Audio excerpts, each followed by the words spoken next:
Good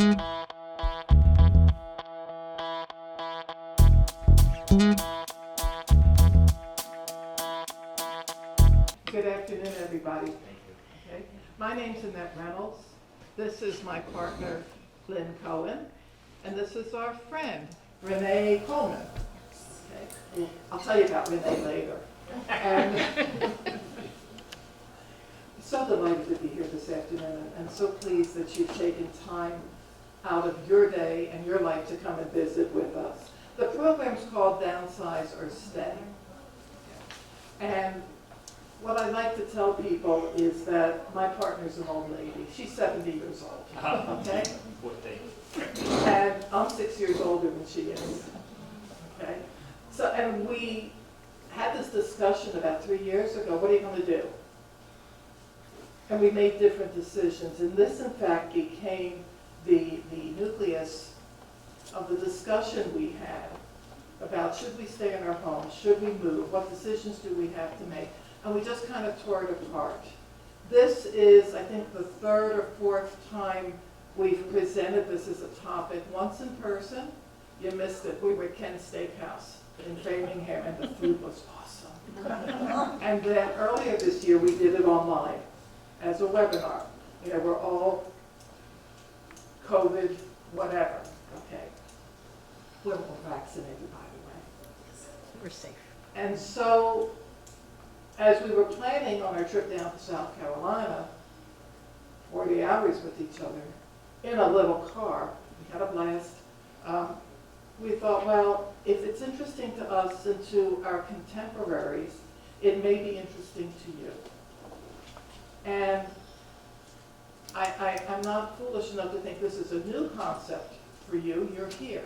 But we know that you have questions, and what Lynn was popping up to do was to ask you what particularly, if anything, you want to make sure we at least address this afternoon. It's yours. Any questions? What do you want to learn today? Go ahead. Well, the overwhelming consideration for us, we think we have a pretty nice situation.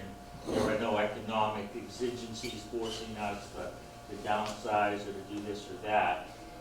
If we moved, we left what we love and been there for 44 years, where would we go that would be comparable, woodsy, you know, not compressed? Everything we look at has no air between the houses. You know, that doesn't really appeal to us. We're not going to give up what we have for that. So that is the complete driver for us. Can I take it a step further? Sure. What would compel you to move if you found that thing? Why make the move at all? I don't have an answer. Okay. No, in all seriousness, Yeah. do you worry about as we age, wanting to be on one level, for example? Yeah, Do you that's a know? consideration. Okay. So, South Carolina is really very pretty. Yeah, no, it is. Not easy. okay. See, that's probably lives in Savannah, so. So where can you go? And we'll talk a lot about that. What else is We on did there? have a question about stuff. Someone mentioned on the way in. And boy, I can certainly relate to that. 32 years in the same place. Huh, what do I do with my stuff?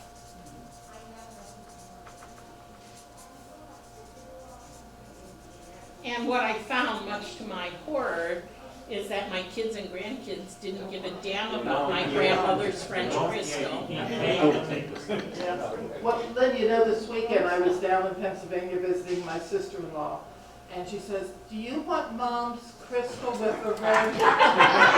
Nobody wants it. I have my grandmother's antique French crystal. How do you give that up? You don't, it's still in my house. What else is on your mind? What do you do with all this? We'll talk about it. Use it. That was I just took it out of the boxes, and when I pour myself a glass of wine, it's delicious in there. I decided to use it. I was saving it for nothing. What was your question? What do you think of the, the places that have 3 levels? The continuous care retirement communities. They actually have an acronym, CCRC. That's something new I learned this year. Anything else? Yes. What happens when you can't drive? What happens when you can't drive? Transportation issues. I have my grandson living with me, that helps. We went down to one car, we did, because it was silly after a while. What else? Anything? Yeah. Just upkeep around your existing 40 years. How do you manage Mhm. your current home Right. as it ages along with you? And as you age. Yeah, right, and handle it. Maintenance. What else?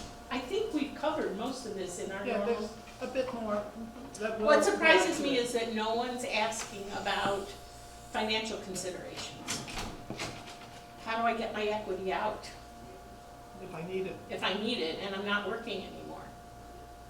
Okay, I mean, So what just put a dollar happens? sign down at the bottom. Okay, and we will, there are all kinds of amazingly creative options, and that's really, we'll introduce Renee to talk about that.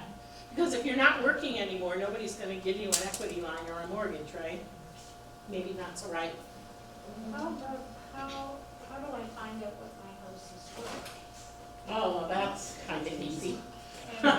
Let's start another. Just hold it up. Okay, here. Home I have to value. apologize, I'm the oldest sibling at home, I'm used to being bossy. I'm the oldest too, you should see it sometimes. No, actually, we accuse one another of living inside the other one's head. Because she'll say something that I was thinking before I could say it. What else? Anything else that, we just want to be sure we get all your issues covered.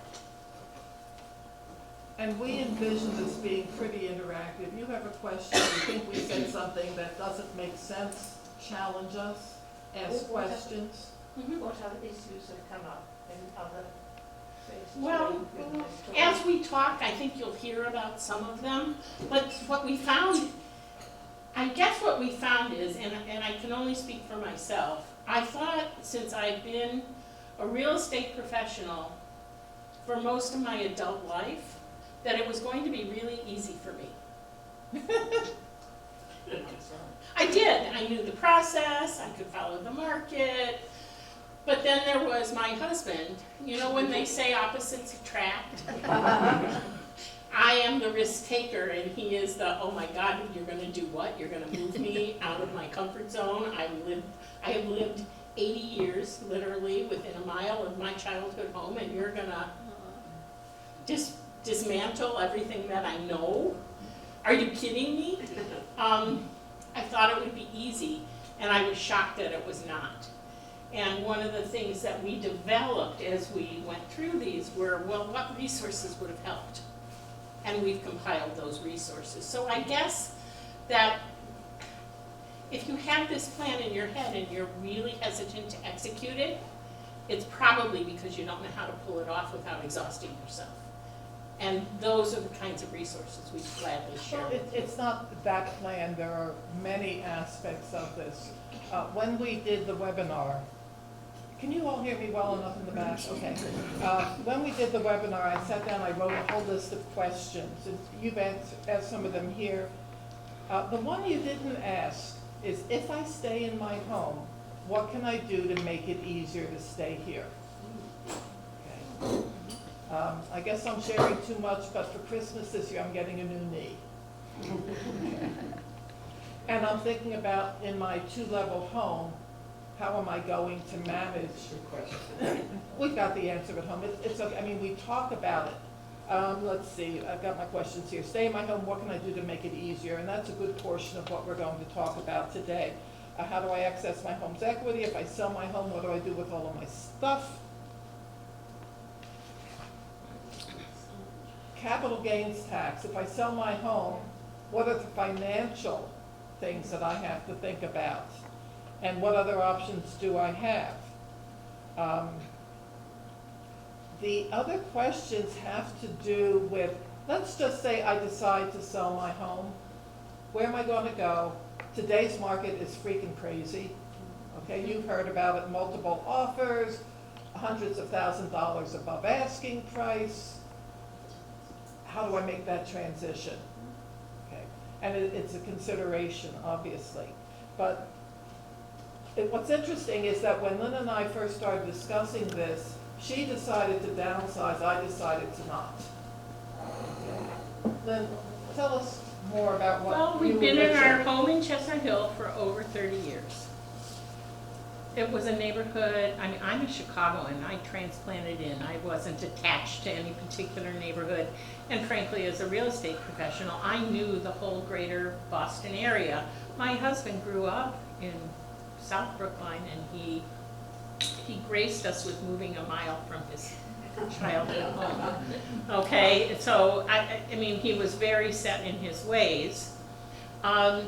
We were in a very comfortable luxury condo building. I had a big space, and yet when the kids came, it felt too small. My condo fee was the equivalent of most mortgage payments. And while we were both working and comfortable, thank God, the thought of carrying that if we ever wanted to retire felt burdensome to me. And I started looking at alternatives, but I knew I needed first floor master, wasn't gonna start tackling stairs, storage, room for my stuff, we'll talk about that. And a place that took care of things, because we came out of a condo environment and there was no way we were going to start worrying about the big maintenance items, okay? So ironically, our idea of downsizing turned into more of a financial downsize.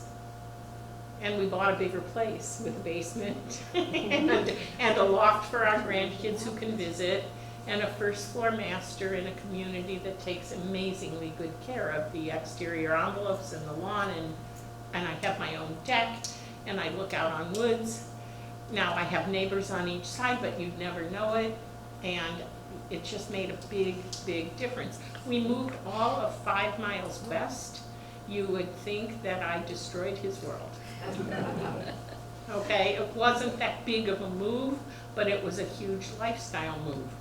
And then I found that I was scurrying around trying to clear out everything I didn't want to move. I couldn't believe that every cabinet was filled with stuff I hadn't looked at, let alone cherished in a very long time. And I started making piles, and I mean, we were working together by then, and I was very cranky. And I was physically exhausted, and it really was the beginning of our conversation that said, how could we have done this any more easily, any better? And we found that there are resources. There are actually amazing professional people who will come and do the heavy lifting and organize your move. And it's not that expensive. And boy, I wish I'd met our friend MJ Yes. a lot sooner than I did. As far as the stuff, if it was really something I cherished, whether my kids did or I didn't, I moved it. If I hadn't looked at it or remembered it was there, I parted with it. The hardest choice, I had a hutch, a china hutch that was my mother's, the only piece of furniture I moved with me from Chicago, and there wasn't a place for it in my new house. What'd you do with it? I bit the bullet and I gave it to consignment. Okay, I just did. And I took nice pictures of it. And I had a conversation in my head with my mom, who said, oh, it wasn't that important anyway. Okay, because I think sometimes we confuse moving our memories with moving our things. And I had to get to that point where I could give up. And then I went crazy. I gave everything away and started over. And it felt really, really good. But ironically for us, it turned out to be a financial downsize, because we could take $500,000 and put it in the bank for retirement and lower my nut by about $20,000 a year. So when you're retired, that's now, by the way, we're not retired yet. My husband at 84 is still working full-time. At 70, almost 71, I'm still working full-time, but that's by choice, because we love what we do and we're healthy enough to do it. But if something happened, I wanted to know that our quality of life wasn't going to change one iota. And so to be able to add that money to retirement and lower the nut, for me, was downsizing. It had nothing to do with the space itself. And if you asked him, he would say, looking back, it was worth it, but boy, it was a journey. I never looked back. Yeah. Whereas, I'm not moving again. I'm in a small 3-bedroom, they call it old style because they don't know how to describe it in Waltham. And it's been there 20 years. It's the 13th house I've lived in since I have been married. And in the last move, my dear husband, I do love him, but he said to me, I'm not paying any movers to move us, we can do it. You know who got to drive a diesel truck up and down 128, don't you? And since we've moved 13 times, I don't have quite as much stuff, but I still have stuff. 21 years ago, I led a team to Japan for 5 weeks, and I've got the program from the Kabuki show that we went to see. And I can't throw it away. I'm thinking I may scan the pages, but it's not the same as saying I went to a Kabuki theater in Tokyo. You know what I'm saying? And that's the type of stuff I'm having a hard time getting rid of. My house isn't large. It's 3 bedrooms, but we can sleep downstairs, and in the basement, there's a rec room that can be used as an emergency bedroom as well. My 50-year-old son just moved out. He's taking fellowship in West Virginia in addiction medicine. He's a physician. And so he says to his son, hey, Zach, I'm leaving in June, you can have my room for the summer.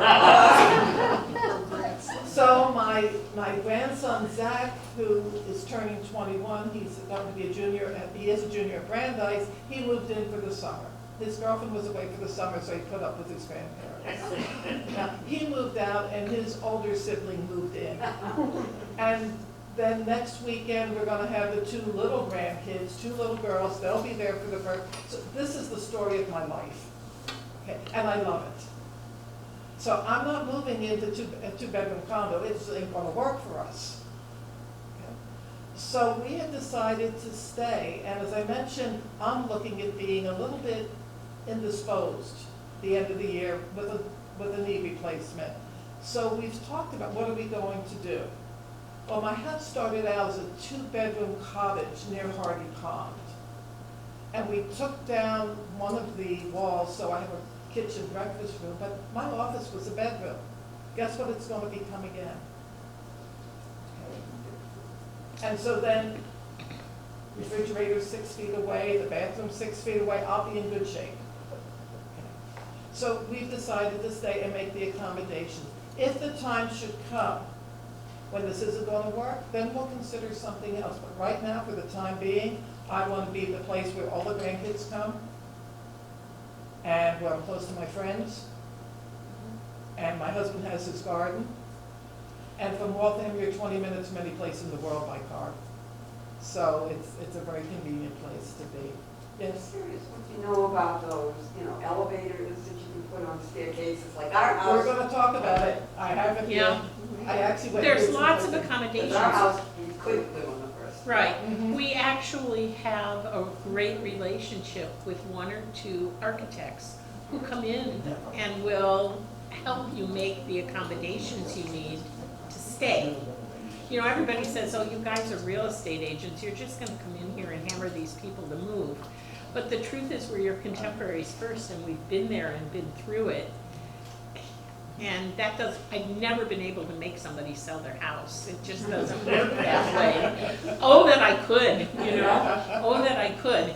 And the truth is that if we're able to share these resources with you, and as we wrap up today, if you leave us your info, we'll send you. Or just reach out. Or just reach out because our info's there, then we'll send you contact information for any of the resources we discussed today. Annette, and one of the things that you did in preparation for this decision was take an equity line out on your house Yes, I did. while you were working. Yes, I did, banks giving away money. Yeah, no, in all seriousness, and I think that that's something really important to talk about. And, Well, yeah. let's talk about, I mean, if you decide your house is too big, you don't want to put up with the maintenance, you want to move someplace warm, for whatever reason, there are a couple things that we see people do. They move into a smaller home or a condo. Okay. Condos are nice, other people do a lot of the work. Okay. But you're part of a community, and if you want space all around your house, it's a little bit more challenging to find a condo that has a standalone unit. Some people go rent. Say, I had enough. Let the landlord worry about the sink that's busted, or, you know, the tree that fell into the roof. It's not my problem, let somebody else worry about it. Somebody asked about a continuous care retirement community, the CCRCs. Now, this was really good for my mother-in-law. She got in on the ground level, it was not that expensive, independent living, and she was just about ready to move into assisted living, and she died. But she was in her 90s, and she did very well, but she loved having that security that if I need help, it's here. One thing I like is that even if you're in independent living, somebody knocks on the door every day or checks in to make sure you're still okay. And you have resources there. And if you reach a point where the assisted living isn't helping you, you've got nursing home care and memory care. So, and your address stays the same, you have the sense of community. For some people, it is just the best thing since sliced bread. And again, if that's something you're looking at, you're going to speak to some of the communities, you're going to find out what the cost is, what can you do for me? Is it worth it? And for many people it is. And then there are a wide array of these types of communities. So, you know, get online, do some searching, find out, and pick up the phone and call. Like I say, for some people they're perfect. Yes, ma'am. Oh, no, finish now. No, go ahead. Oh, I just wanted to ask, when you're talking about communities like that, from what I looked at, we live in a house, we bought our house, it was smaller than what everybody else bought at that time, but I always intended to stay there. And when I start looking at the nice condo communities, and I did a comparison of costs, they were actually more money than it was for me to stay in my own house. But it was more work to get the services. Yeah, again, it's the type of thing you put on one side, I like this because it does this, this, and this, and this is what it costs. If I use this scenario, and I have to pay for this, this, this, and this is what it's going to cost. And then there's the convenience factor as well. I can't tell you what's best for you. And again, And aren't there, and I think we know a couple of them, people who people actually who will help you go counsel through you, the- who know how to counsel you through the choices, and I highly recommend that you find one that you trust and work through the scenarios, because it isn't just the finances of it, is it? No. It's how, yeah. Missy stepped out. I said, do you have resources here that you can provide people For just If they want counsel on how to pick a good continuous care community. There are folks that they can contact, but for the most part, they're gonna be the ones that may kind of convince you to go into those assisted livings. And That's again, the you thing. know that. Yeah. And yet there are people who aren't selling you on theirs, who will help you do the compare and contrast. Greta can do that. Greta We may can have do a that. couple We have more. a couple of resources of Yeah. people who would And- walk you through that. Usually they're social workers. And the last option that I put on my list is you move into a family. Whereas I told you my 50-year-old son lived with us for 10 years. He's had addiction problems since he was a kid. And I don't want to go there. He's been clean for a long time. And I have to tell you, there's something really nice about having a resident physician in the house. Yes. Also, we have a lot of pets, and that's that's also And a it's deciding another factor. consideration. It's an issue, Because there right. aren't that many places and they restrict you to, I mean, I live in a community where there are lots of pets. yeah. And we're not They limit you to one, No. they limit the size. No, But again, they're hard to yeah, find. no, at least where I live, I don't have that, and actually I have a fox who comes up and visits early in the morning, and a bunch of We deer. have turkeys, that's it. And it's like anything else, before you make a big decision that's gonna cost hundreds of thousands of dollars, you wanna do your due Evaluate diligence, those things, evaluate, exactly. yeah. Yeah. I know that, over 55 communities that provide outdoor maintenance, but we can get that, we can hire someone to Right. go along, but are there any that would provide indoor so that you can get a plumber, in the middle of the night? I can tell you that my community has a resource list of people that you can call, and they'll say, Lynn, that's your responsibility, but here's the people we Right. Now, so recommend. we can come 3 weeks from Thursday. No, they're pretty good. Yeah. And one of the things that has happened during our tenure is that we have an amazing list of resources, and we'd be glad to share with you. Just call us. Yeah. My son lives in a community, we said, in Braintree, Mhm. and people don't seem to move from there, and the reason I think is that they have, I mean, when he had a problem, they gave him a list of resources, and if Exactly.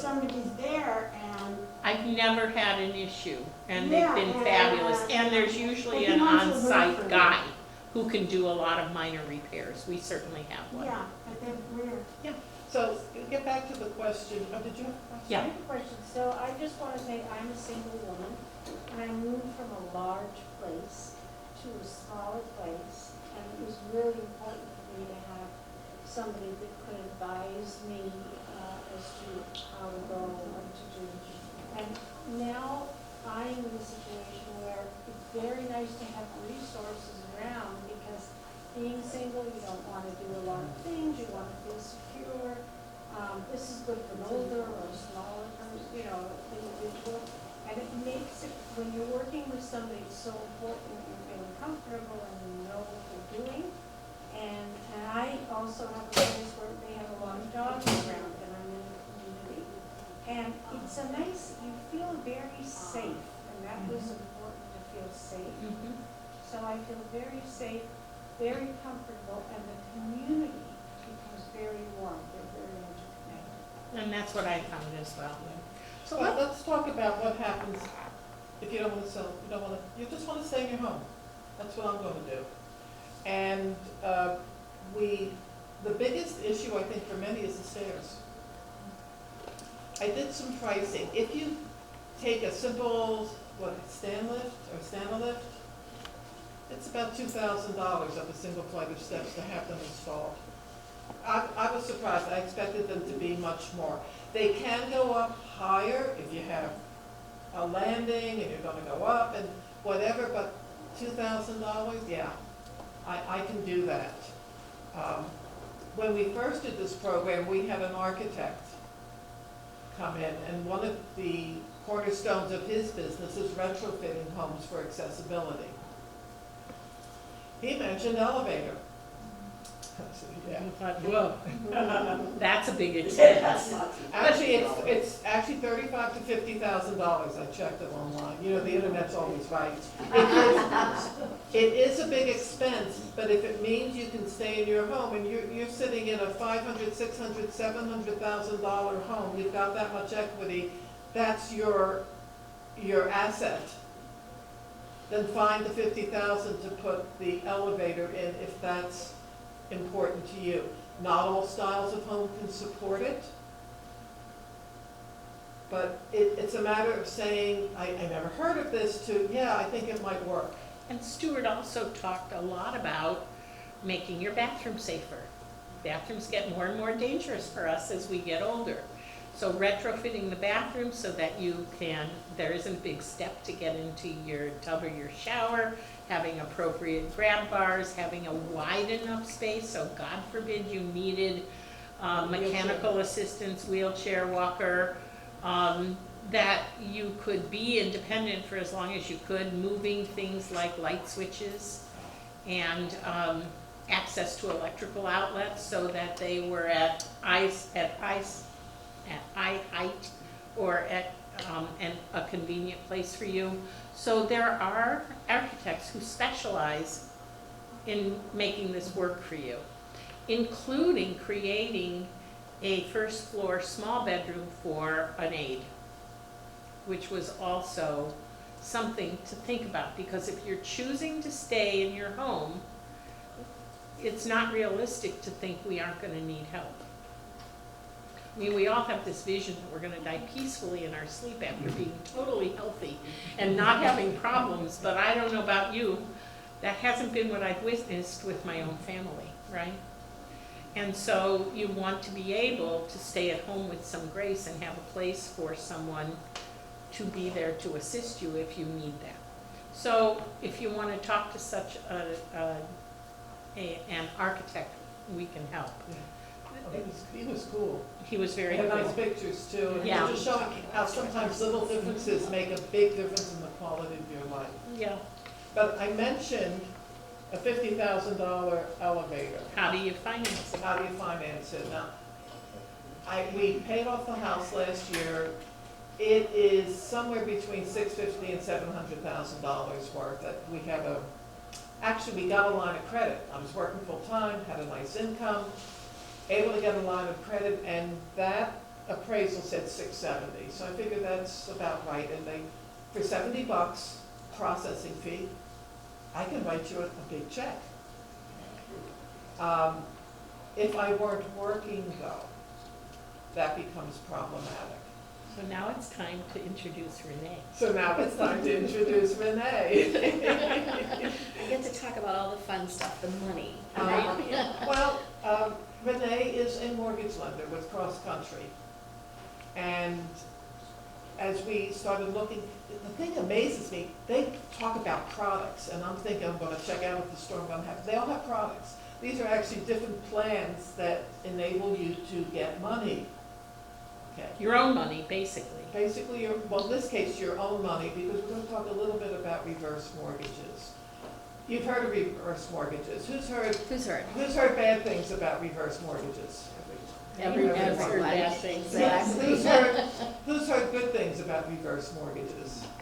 Oh, you got a tough audience. So, breaks Renee my heart. Coleman is, obviously, she can handle any kind of finance or refinance need, but her niche, her specialty is in working with our generation to access your own equity. When you're not working anymore, it becomes very difficult to pull your own equity out of your own house in a way that allows you to stay if you can't work, don't want to work, or have finally retired. So Renee, it's all yours. Thank you. Yeah, so I have been in the mortgage business for about 10 years. And about 4 years ago, the company that I was working for brought in reverse mortgages. And I said, I'm gonna have to look into that. I don't really know a lot about them. Of course, I'd heard of them, but wasn't completely familiar with them.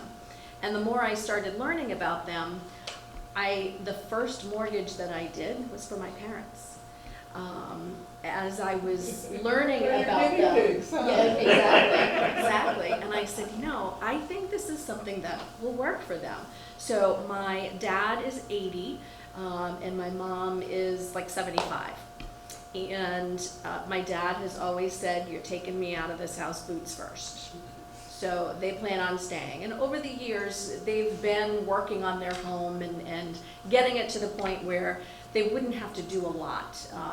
They redid the roof, they redid the windows, they got a generator, they did all these things to prepare. They don't have a lot of money. So we've, as a family, have had conversations with them about, what's going to happen and how are you going to support yourselves? And how can the kids help? So there are three of us kids. And so when I learned about these reverse mortgages, I said, okay, there's something to this. I love them. And I love educating people about them. And the first thing that I do, like Annette said, who's heard of them and who's heard all the bad stuff, right? So I know people tune me out as soon as I say reverse mortgage. And so what I like to do is address the elephant in the room right off the bat, right? So the bad things and the bad press and all of these things that people have heard about reverse mortgages. So the biggest one that I call them my 5 myths of reverse mortgages. The first myth is people think a reverse mortgage, you are giving up rights to your home, you're giving your home to the bank takes your home, all these variations. And I am here to tell you that that is 100% false, okay? Now, way back, this reverse mortgages actually started in the 60s. That's how old and how long they've been around.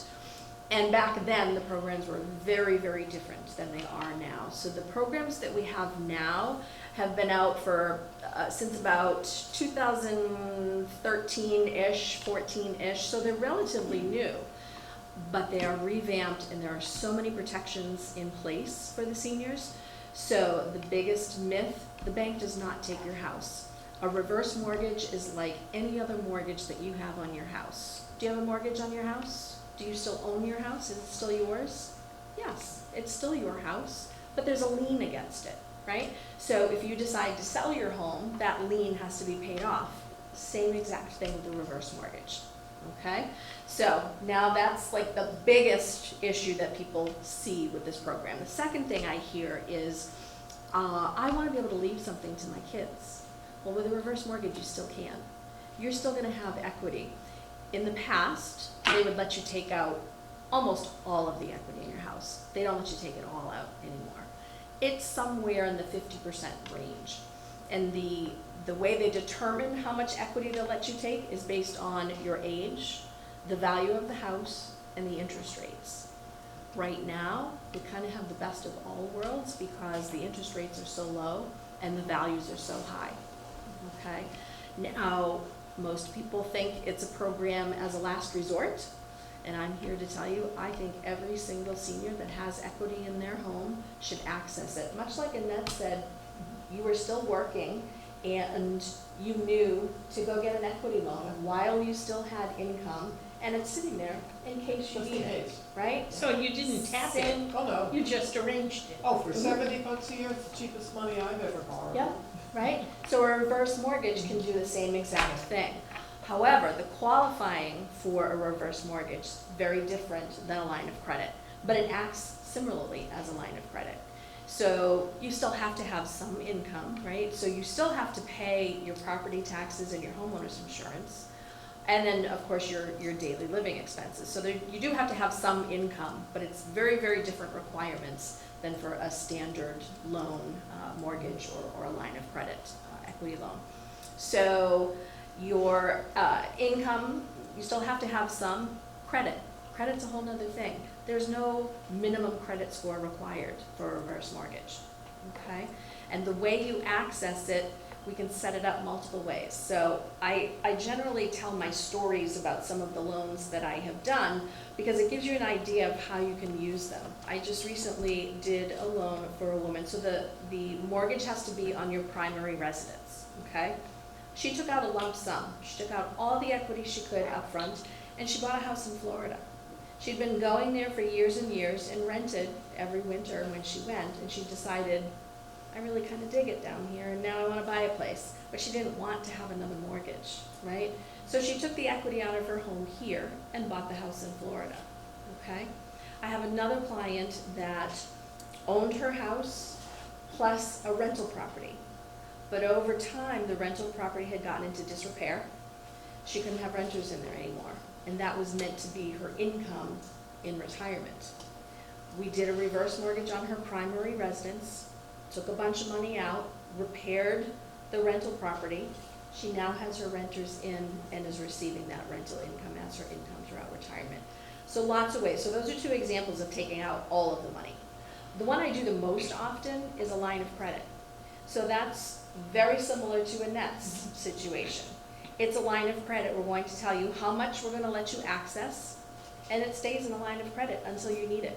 You can withdraw it as often or not at all. You can let it sit there. It does grow over time. There is a growth factor to it, so it will increase over time. And you can access it. I have clients that I've been living in my house for 50 years, and the property taxes keep going up, and I can't afford to stay here anymore. And all they do is draw every quarter They draw from that line of credit to pay their property taxes, okay? I have other clients where they just need that little extra every month to make ends meet. And we can set it up so you have an automatic draw of whatever amount you need, okay? You can also do a combination of all of those. I need $20,000 to fix the roof right now and put those grab bars in the bathroom and get the new bedroom downstairs set up, or put in your elevator. But then what's my Right. monthly payment for that? None. No mortgage payment, okay? You still have to pay your property taxes and your homeowner's insurance, but there is no mortgage payment. Yes. Without payback. Yep, so what happens is, in the end, when whatever portion of that equity you have drawn, so whether you've taken a monthly drawer or you've let it sit in the line of credit and just withdrawn for emergencies, whatever the case might be, in the end, when that home is no longer your primary residence, whether you've sold the house, whether you've gone into full-time assisted care, whether you've passed away, when you're no longer living in that home as your full-time primary residence, that's when the mortgage comes due, okay? And you However, get some time. you have lots of time, lots of time. So let's say you're going to put the house on the market, let's say you've passed on, right? And you've left the house to the kids, and the kids want to sell the house. That's great. They want to take their time, they want to fix it up, they want to make a few changes, they want to wait till the spring market, whatever the case might be. As long as the lender knows what the intentions are, they're totally fine. They start at 6 months before they start knocking on the door and saying, what's your plan? They'll give you another extension for 6 months if you need it. So there isn't a rush to get that paid off. But you could pay a monthly fee if you chose to, so that the interest didn't accrue and Yeah. you'd leave more to your kids. So Exactly. you could take a reverse mortgage out now, while you still had perhaps more income than you have 5 years from now, and you could pay interest only. You could pay half the interest, you could pay interest plus principal if you chose to. The big wrap that I know about for reverse mortgages actually came from heirs who didn't have, they thought they were inheriting mom's house, and there was no equity left when it was over, and they were ticked. It's true, that, I mean, that's. I hear it every day. So if I understand it right now, families counsel before you'll grant the mortgage, right? So that everybody That's knows. one of the protections in Right. place now. And that's one of the protections that's been put in place, that you actually have a counseling session, financial counseling session, not only with you as the property owners, but with your heirs, so that everyone's on the same page. And actually, when kids understand that it takes, you know, my daughter says, don't worry, Mom, I got a good job, I'll always take care of you. Which one, Jill? Yeah, really, that's a tough one. I know who don't. She's tough as nails. I don't know that I want to rely on that. It would take that burden away, but you could still make a full mortgage payment if you chose to. Right. And so to answer your question, so that whatever portion you have used of the equity that we've allowed you to access, that's the portion that's accruing interest over time, okay? And so when you're no longer living in that home, that's when the mortgage comes due. So it's the amount you've used plus the accrued interest over time. What's the upfront fee on the reverse mortgage? Yeah. And what's the So- interest rate? So the interest rates are very similar to a regular mortgage. I just closed a loan yesterday, in fact. It was at 2.195, I think. Gee, wow. So they're really good for the interest rate. So there's a couple of different programs. If you do the lump sum where you take it all out at once, it's a fixed rate. If you do the line of credit, it's an adjustable rate, but there's a bunch of different programs. So the HECM program, home equity conversion mortgage, that's really what they call them now, not reverse mortgages. So a HECM is the interest rate is based on FHA loans. So those HECM loans are an FHA program. So they're government backed, it's a federal program, okay? And so, you've all heard the term PMI before. So when you're purchasing a home, and you put less than 20% down, and you have to pay PMI, right? Everybody's heard that term before, and nobody wants to pay PMI, right? So PMI stands for Private Mortgage Insurance, and it's an insurance that actually protects the lender. So if you default on your mortgage, the lender gets paid through this private mortgage insurance. It's literally a fund. So when you make a mortgage payment on your mortgage every month, a portion of it goes into that fund. Same exact thing with a reverse mortgage. Because it's an FHA loan, the lender needs to know that they're going to get paid should you get upside down, okay? It's a non-recourse loan, so that means if you do get upside down, meaning you owe more on the loan than the value of the house over time, you are not responsible for that difference. That PMI fund is going to pay the lender, okay? But the difference being, with a regular mortgage, you're making monthly mortgage payments and you're paying into that fund every month. With a reverse mortgage, because you're not making a monthly payment, they collect that up front. So it can be expensive depending, it's based on the value of your home, so it can get As much expensive. as 10,000 in closing costs, is And that more. about right? And more. So you have that fee, and then you have the standard real estate closing costs. And that fee comes out of the. That comes out of your equity, correct, so you wouldn't have to come to the closing with funds. Correct. But I think the most important thing to keep in mind about reverse mortgages is it's an option. Right.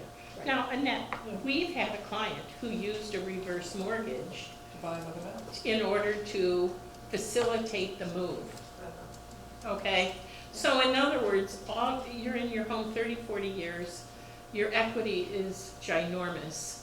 You really want to move someplace else, but you're not working, you couldn't qualify for another mortgage. You could take a reverse mortgage, take the money out as a lump sum, and do a second reverse mortgage if you needed to? So the way that works, so there's a couple of different things. So you mentioned the cost of the reverse mortgage. So when somebody comes to me and they want to kind of use a reverse mortgage as like a bridge loan, Mm-hmm. it can be very expensive Yeah. to do it that way. However, you can purchase a home with a reverse mortgage, okay? So remember we talked about the reverse mortgage has to be on your primary residence. You can purchase your primary residence with a reverse mortgage, okay?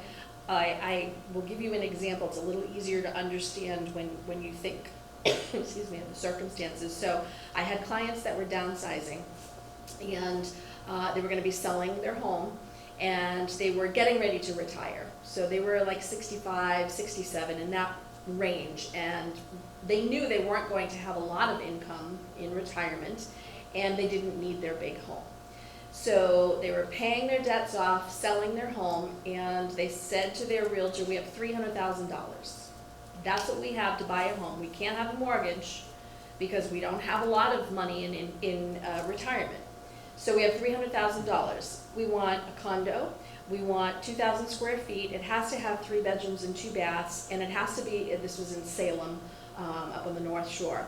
And the realtor kind of said, that doesn't really exist. What are we gonna do here? And I said, well, wait a minute, does it exist at 400,000?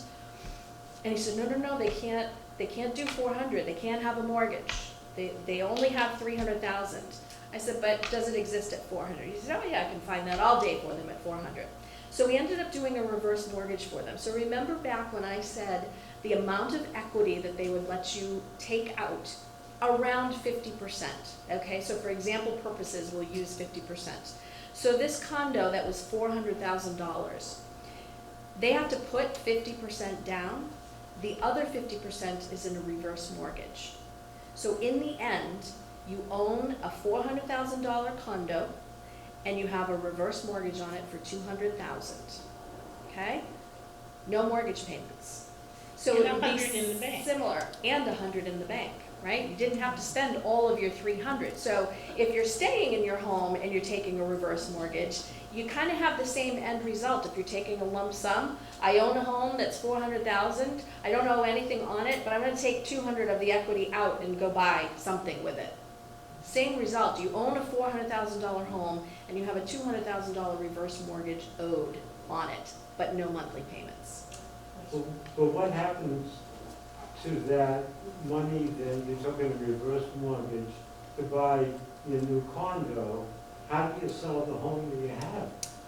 You use the money from that home to do the first 200,000. So my house is worth 300,000. I'm gonna buy a $400,000 home. I sell it for 300. I put 200,000 toward the house. I get a reversed mortgage for the other 200,000 because the equity is in that house. And I put $100,000 in the. I think if I understand your question though, you're saying, is there such a thing as a way to bridge the purchase? And I think there is. So, Well, is that the question? Yeah. Okay. Yeah. yeah, so you have to have, so you can do a reverse mortgage on your current home, but there are fees that go along with it. So if you were looking to do that, to take the cash out, to then take that cash and go buy a new a new primary residence, you can do that. But now that that home isn't your primary residence anymore, that loan comes due, And it has to be which you can sold be within paid 6 off months, when you right. sell it. Correct. So we've had clients who have done that. Yes. Have Yes, you can. considered, they had a home worth 900,000, they had their eye on a condo that was worth 6, they had some assets, they took 50% of their 900,000, 450,000, they added money that they borrowed from their 401 until the house sold, and used that to buy their next place for cash, and replenish the 401 with the sale of their current. Yeah, there's lots and lots of ways So to do Let it. me just say that you're switching money and my head's having a hard time following. And we're not accountants and we're not financial planners. Right. But So you wanna get to one. the real point we want to make is if any of this kind of ticks the box for you, speak to somebody and they'll work out the numbers for you. Lynn moves money around in my head. I mean, she's. I have a math mind, you are a geek, you know, so we each have the ways that we come to the table. But I saw their eyes glazing over. Yeah, I It's a very, understand. it's a complicated product, and so, you know, if you want more information on them, just make sure you're talking to somebody that's licensed And I and know knows what they're Renee talking has about. contacts and Annette and I have contacts with financial planners who understand these things and will walk you through it and figure out what's best for you. And we're talking for 15 or 20 minutes here, I teach a whole class on reverse mortgages Right. too, so we're squeezing it all in But here I just think to that get- people think that it's a poor man's product. And it's not. And actually, I don't see it that way at all. I see it as a way to utilize your own money towards your own benefit as long as you're smart about it. And I educate financial advisors on how to use it, because the other piece of it is the equity that you're taking out of the home, it's not income, so it's not a taxable event. You're not putting it on your tax returns as income, so there are no tax implications. So if you're drawing retirement income from retirement funds, in most cases, that's taxable income to you, right? So when I work with a financial advisor and they're putting a plan together, a reverse mortgage is a great way for retirement planning and tax planning purposes, right? So imagine you have a bad year in the market, and now all of a sudden your financial advisor is saying, you can't really spend that much money this year. Imagine being able to leave your retirement funds intact to grow and recover, and instead take the money out of your reverse mortgage, right? I mean, but the You had bottom another, line is- go ahead, I'm sorry. I'm sorry, the bottom line is we want to make sure that you know you have options that you can pursue. And if you don't have those resources, we're very fortunate to have them. Great financial planners, great people like Renee who help. Given your scenario, where you take 50% out of your current home to buy another home, Right. and you sell the current home, you pay capital gains. That's for- farther down in my presentation. Yes, capital gains are a reality. Yes, but you pay And I capital faced it. gains Listen, my or husband bought our condo right before we married. God, it goes way back. I think he paid $300,000 for it. We sold it for $1 million.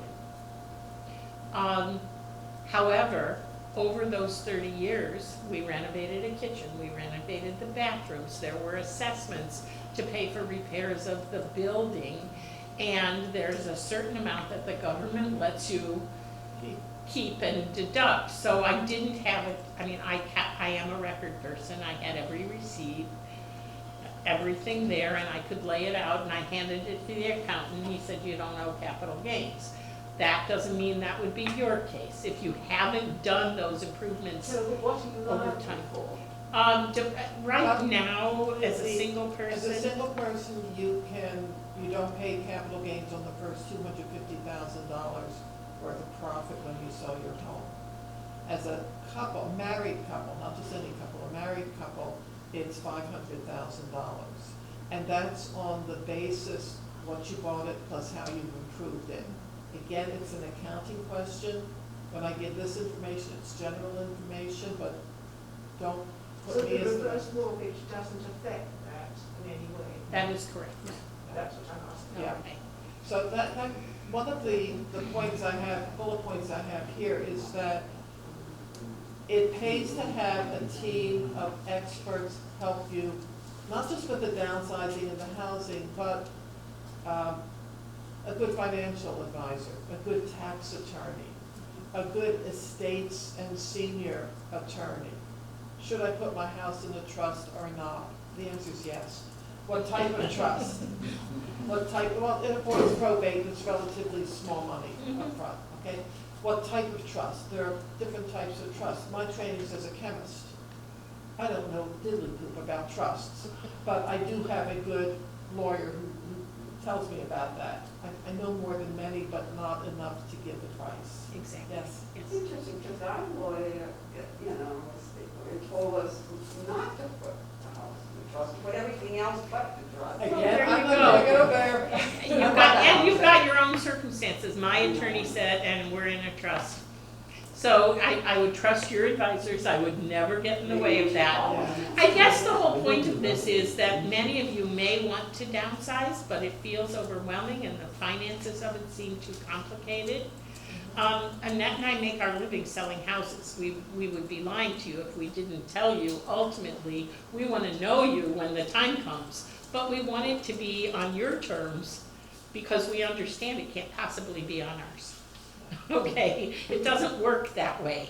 We want to develop a relationship, help you with resources, be there to answer questions so that you get to know us and hopefully to trust us enough with that responsibility when the time comes.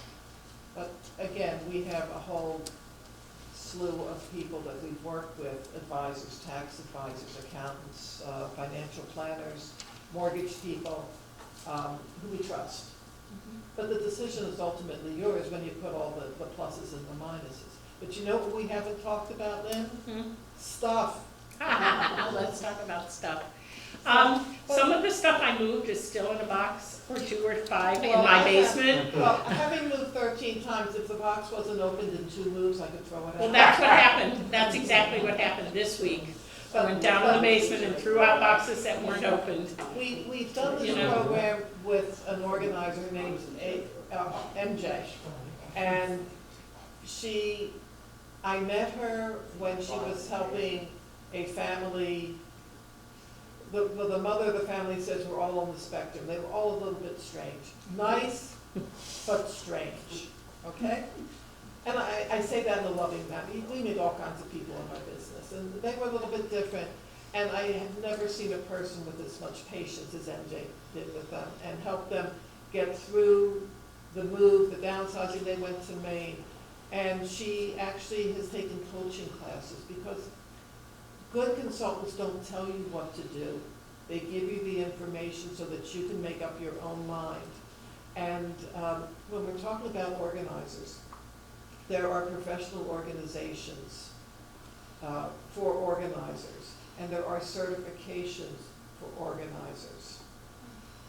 And sometimes we just don't know where to start. Now, I have a client I'm working with now who is having some emotional issues, with good reason, but just unable to move from A to B. And I brought in an organizer for her. I said, this is my gift to you. Because we needed to get her out of the place. And she just could not move forward. She did a miraculous job. And just 2 hours sitting with the organizer, put together the plan, and she was out of that place in 2 weeks. But she couldn't move forward. and working, what do you need? How do we do this? And we gave her the plan, this is the first thing you're going to do, this is the second thing you're going to do, this is the third thing you're going to do. The other place where we have found the planners to be really excellent, what do I do with the stuff? Well, here are some charities that will take your furniture, your dishes. I just ordered 20-piece set of dishes today. I got a whole closet full of them. I now know where my old dishes are going to go. And a charity that helps people who have been homeless getting into their first homes and they have nothing. They need furniture, they need furnishings, they need linens, they need dishes, they need pots. And they'll take it all And and they'll they'll move take it it. for you. Now, you went to what? I used an organization based in Waltham that had a consignment store. And they took everything I didn't want to move, everything. They disposed of what they felt they couldn't sell. They put the rest in their consignment store. I got a couple of small checks, and what didn't sell, they donated, and I got the deduction. Here are the rules that I wish I had followed when it comes to stuff. If you cherish it, forgive yourself and move it. It's just okay. My grandmother's crystal moved with me. The difference was that I kept it in this protective case for 30 years. I use it every night, and if one breaks, so what? Okay, I had to get over that. I built a rack for my grandmother's gorgeous Limoges service plates. I see them every day, they're hung on my wall. I found a way to live with what I couldn't part with. It'll be my kid's problem, and I won't be around, and I won't care. Allow yourself to part with that which you didn't even know was still in your cupboard. Just do it. Pull the Band-Aid off and just do it. So move what you cherish, move what you need, and let the rest go. And that has to be a ground rule. And don't badger your kids to take it. No, it won't work. I had tried that. 4 kids, 8 grandkids, 1 granddaughter getting married, still wants nothing to do with it. Nothing to do with any of it. They're lost. It'll come back around again. Someday Waterford will matter again. Okay? Someday it will. So, and now I did move to a place with a big basement, and anything I wasn't sure about is still in boxes. And this week, my husband and I looked at each other and said, anything that's still in a closed up box, I'm not even gonna open, I'm donating. And it's gone. So you gotta get a little intestinal fortitude about it and make some ground rules for yourself, whatever they are, and then live by them. Because it felt so freeing, so relieving to get rid of all this stuff. Now we have a rule in my house, since we've moved, anything new that comes in, new sweater, I called her, I said, I overpaid for a sweater this week because I like it, we better have a good month. Yeah, I like that. I overpaid for a sweater this week because it was in the window and I walked by and I wanted it. If I bring a sweater home to go out, period, end of conversation. And it's a hard and fast rule. A new dish comes out, I find 2 old ones and I give them away. Great idea. Okay? And it's amazing how easy it is when you make those micro decisions. They're very easy to make. I can always find 2 shirts I didn't really wear in the last year. Gone. Put them in a box. There's a place that takes them. I drive them there. I take the deduction, yay, and it's over with. And I have not cluttered my new house. And I'm a natural clutterer, you know that. And these certified professional organizers will help with a whole array of things. For this one client, she just needed the plan. She could do the work. Other times they will bring people in that will help you with it. Sometimes they'll sit there and color code things for you, organize your drawers, and a whole array of services. Well, But we've as- actually moved a hoarder, a true bona fide hoarder. Had to get into the house through the bulkhead because she barricaded the front door out of fear. So we've seen pretty much anything you could deal with, and nothing, we got that house emptied and sold. Nothing is insurmountable if you break it down into bite-sized pieces, and a good organizer will help you do that. The only other thing on my agenda has to do with the question, I wanna sell this one, I wanna buy that one, how can I do it? And I'm not going to spend a lot of time, except I'm gonna recommend that you speak to a very talented mortgage person. Because what I found out, you can get more asset mortgages. In other words, your retirement account looks good, you don't want to liquidate it. We can use that fund to get you, use it to secure the loan to get you into your new home until you can sell your old home. Until you sell your old ones. There are all kinds of ways. All kinds of things. I'm not that familiar with it. I'm not a mortgage person. But a really good mortgage advisor will give you your options so that you don't end up homeless between houses. And that's all I'm gonna say about that. And that's really it. And obviously, when you're ready, we want to be the ones to help you. Oh, quit it. We brought you presents today. We brought, Annette and I are both trained business coaches, and we also are designated with a designation from the National Association of Realtors called SRES, Senior Real Estate Specialists. And they produce really a marvelous book that answers some of these questions in detail. And we have a copy for you, just help yourselves. And there's also information that Renee gave us to include so that you can reach us and contact information. So please help yourself. And if you have a friend who would benefit from it, take it to them as well.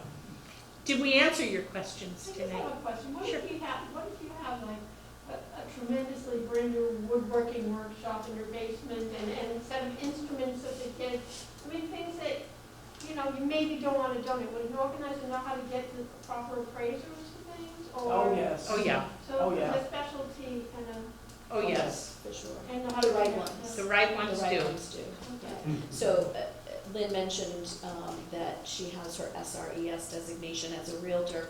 There are designations for, we have them, but organizers have them too. So there's all different kinds of organizers out there. So you want somebody that can specialize and help with those. And you want some that are specialized in, you know, someone that's been in their house for 30 years, and that's a very different thing than someone that's going to come in and organize your basement, right? Right. So you want to find the right people to do it, and yes, they do have those. Yes. There's a fee for that, right? I'm sorry, I didn't hear you. Is the fee to that? For the There's- organizers, yeah, yes. But That's how not, they make a living. It's very yeah, reasonable. everybody has to work for a living, but it isn't a lot of money, and boy, I would have paid anything, I was exhausted.